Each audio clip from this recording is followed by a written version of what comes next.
తాకట్లో ఉన్న మీ బంగారాన్ని విడిపించి ఆ రోజు ఆన్లైన్ రేటుకి కొంటాం. Sharma gold company. నమస్కారం, సుమన్ టీవీకి స్వాగతం.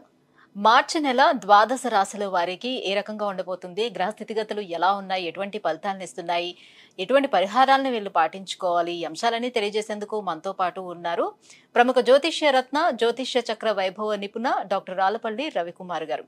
గురుగారు నమస్కారం. నమస్కారం. గురుగారు, ద్వాదశ రాశుల వారికి ఈ మార్చి నెల ఎలా ఉండబోతుందో తెలుసుకునే ముందు నవగ్రహాల స్థితిగతులు ఎలా ఉన్నాయి, ఎలాంటి ఫలితాలను అందిస్తున్నాయి? శరదిందు సమాకారే పరబ్రహ్మ స్వరూపిణి వాసరాపీఠ నిలయే సరస్వతి నమస్తే. సుమన్ టీవీ ప్రేక్షకులకు నమస్కారం. మార్చి నెల 2025 నవగ్రహాలు ద్వాదశ రాశుల్లో ఎక్కడ ఉన్నాయి ఇప్పుడు తెలుసుకుందాం. ముందుగా సూర్యుడు వచ్చేసి మనకి మీన రాశిలో ఉన్నారు. అలాగే కుజుడు మనకి మిథున్ రాశిలో ఉన్నారు. అలాగే రాహు వచ్చి మనకి మీన రాశిలో ఉన్నారు. గురువు మనకి వృషభ రాశిలో ఉన్నారు. శని స్వస్థానమైన కుంభరాశిలో ఉన్నారు. బుధుడు నీచస్థానమైన మీన రాశిలో ఉన్నారు. కేతు కన్యా రాశిలో ఉన్నారు. శుక్రుడు మటుకు మీన రాశిలో ఉచ్చస్థానంలో ఉన్నాడు. కాబట్టి ఒకటి స్వస్థానం శని, శుక్రుడేమో మనకి ఉచ్చస్థానంలో ఉన్నాడు మీనంలో. అలాగే నీచస్థానమైన మీనంలోనే బుధుడు కూడా ఉన్నాడు అన్నమాట. ఇవి నవగ్రహాలు ద్వాదశ రాశుల్లో మార్చి నెల అంతా ఈ స్థానాల్లో ఉంటాయి. గురుగారు, మిథున్ రాశి వారికి మరి ఈ మార్చి మాసం ఎలా ఉండబోతుంది? ఏ గ్రహాలు ఉచ్చస్థితిలో ఉన్నాయి, ఏ గ్రహాలు నీచ స్థితిలో ఉన్నాయి, ఎలాంటి ఫలితాన్ని ఇస్తున్నాయి వీళ్ళకి? తప్పకుండా అమ్మా. మిథున్ రాశి అనగానే మనకి మృగశిర 3-4 పాదాలు, ఆరుద్ర 1-2-3-4 పాదాలు, పునర్వసు 1-2-3 పాదాలు, ఈ నక్షత్రాల సమూహం అంతా మనకి మిథున్ రాశిలోకి వస్తుంది. ఈ రాశి వారికి ముఖ్యంగా మెయిన్ పాయింట్ ఏంటంటే గురుబలం తక్కువగా ఉండడం. ఎందుకంటే గురువు వ్యయ స్థానంలో ఉండడం. ఈ రాశికి సప్తమ దశమాధిపతి, సప్తమ అంటే భర్త లేదా భార్య, లేదంటే ఇమీడియట్ బాస్, బిజినెస్ అయితే బిజినెస్ పార్ట్నర్, ఆ కారకత్వం అనేది గ్రహం గురువు వ్యయ స్థానంలో అయిపోయాడు. అలాగే దశమాధిపతి అంటే ఉద్యోగ స్థానాధిపతి. సో అలాంటి స్థానాధిపతి కూడా వ్యయంలో ఉండిపోయాడు. ఎందుకంటే మామూలుగానే గురువు దైవబలం దైవానుగ్రహం కారకుడు, అలాంటి గురువు కూడా వ్యయంలో ఉన్నాడు.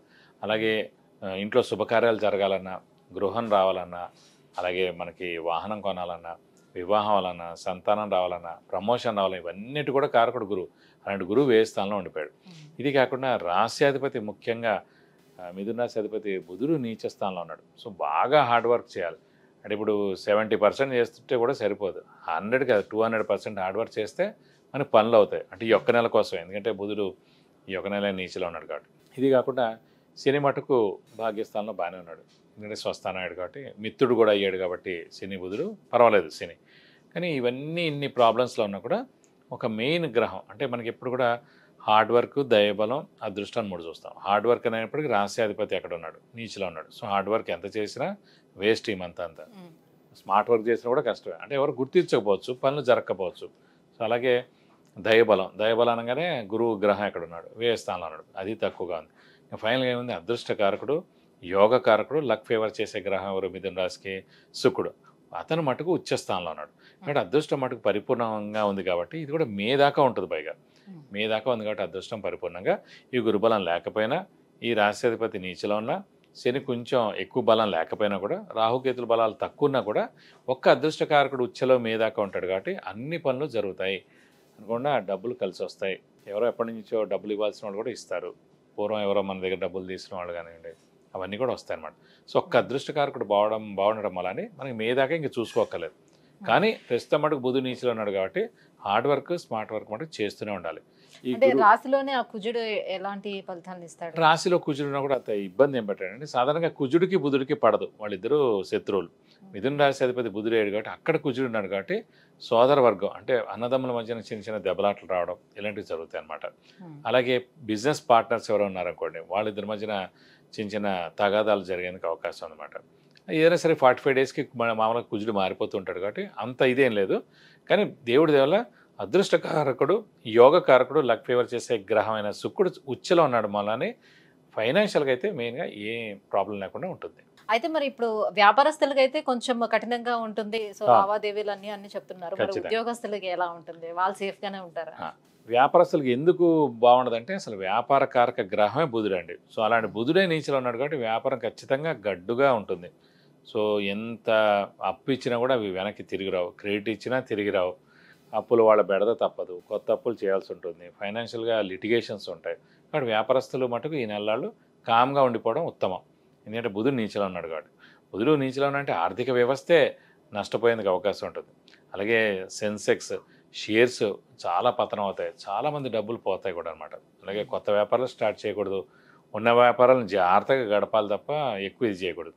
సో ఉద్యోగస్తుల మటుకు బాగానే ఉంటుందని చెప్పుకోవాలి. ఎందుకంటే శని బాగానే ఉన్నాడు కాబట్టి, శని ఉద్యోగకారకుడు, వృత్తికారకుడు, ప్రొఫెషన్ కారకుడు కాబట్టి శని స్వస్థానంలో ఉన్నాడు కాబట్టి ఉద్యోగస్తుల మటుకు అంత అంటే నూతన ఉద్యోగ ప్రయత్నాలు చేసుకునే వాళ్ళు కానీ విద్యార్థులు కానీ ఎలా ఉంటుంది? అంటే నూతన ఉద్యోగం ప్రయత్నిస్తే గ్యారంటీ వస్తుంది. ఎందుకంటే అదృష్టకారకుడైన శుక్రుడు ఉచ్చులో ఉన్నాడు కాబట్టి కొత్త ఉద్యోగం వచ్చేందుకు అవకాశాలు ఎక్కువగా ఉన్నాయి. ఏదైనా సరే స్మార్ట్ వర్క్, హార్డ్ వర్క్ మటుకు ఎక్కువగా చేయాలి, చేస్తానుగా తప్పకుండా వచ్చేందుకు అవకాశం ఉంది. అలాగే విద్యార్థులకు మటుకు మెయిన్గా బుధుడు నీచులో ఉన్నాడు, కొంచెం కష్టపడాలి. బుధుడు మళ్ళీ విద్య కూడా కారకుడు అవుతాడు, క్రియేటివిటీ, ఇంటెలిజెన్స్, లాజిక్ కూడా కారకుడు అవుతాయి, జ్ఞాపకశక్తి కారకుడు అవుతాయి అనమాట. కాబట్టి బుధుడు నీచులో ఉంటాడు కాబట్టి ఈ నెలలు కూడా విద్యార్థులు బాగా చదవాలి. మిథున రాశి వారు ఎస్పెషల్లీ ఈ నెలలు బాగా కష్టపడి చదువుతానుక మంచి ర్యాంక్ సాధించేందుకు అవకాశాలు ఎక్కువగా ఉన్నాయి. మరి గ్రహాల అనుకూలత కోసం ఎటువంటి పరిహారాలను పాటించుకుంటే బాగుంటుంది వాళ్ళు? అంటే మెయిన్గా మనకు ప్రస్తుతం ఈ నెలలు గడవడం కోసం బుధుడికి సంబంధించిన పరిహారం పాటిస్తే మంచిదని. సో ఇందాక చెప్పుకున్నట్టే ప్రతి బుధవారం ఉపవాసం ఉండడం, ఒక 4 వారాలు కాబట్టి వెంకటేశ్వర స్వామిని, వినాయకుడిని ఎక్కువగా ఆరాధిస్తే చాలా మంచిది. ప్రతిరోజు వినాయకుడు అష్టోత్తరం, వెంకటేశ్వర స్వామి అష్టోత్తరం చదువుకుంటే మంచిది. అలాగే ప్రతి బుధవారం వినాయకుడు టెంపుల్, వెంకటేశ్వర స్వామి టెంపుల్కి వెళ్ళి ఈ 4 వారాలు 41 ప్రదక్షిణాలు చేస్తే చాలా మంచిది. ఇంకా చాలా ప్రాబ్లంగా ఉంది, తీవ్రంగా ఉంది ఈ బుధుడు అంటే మటు ఖచ్చితంగా బుధుడికి 17,000 సార్లు జపం చేయించి కేజీంపావు పెసరపప్పు దానం ఇవ్వడం, అలాగే ఒక గ్రీన్ లుంగి దానం ఇవ్వడం, అలాగే 1000 రూపాయల వర్త్ గోల్డ్ ఐటమ్ దానం ఇస్తానుక దోషం మొత్తం తొలగిపోయి మీకు అన్ని విధాలు మంచి చేకూరుతుంది. విద్య, ఉద్యోగం, వివాహం, వాహనం, ఆరోగ్యం, ఐశ్వర్యం వీటన్నిటి గురించి తెలుసుకోవాలంటే కింద స్క్రోల్ అవుతున్నటువంటి నెంబర్లకి కాల్ చేసి గురుగారి అపాయింట్మెంట్ పొందవచ్చు. గురుగారు, ఈ మార్చి నెల మిథున రాశి వారికి ఎలా ఉండబోతుందన్న అంశాన్ని తెలియజేసినందుకు ధన్యవాదాలండి. నమస్కారం.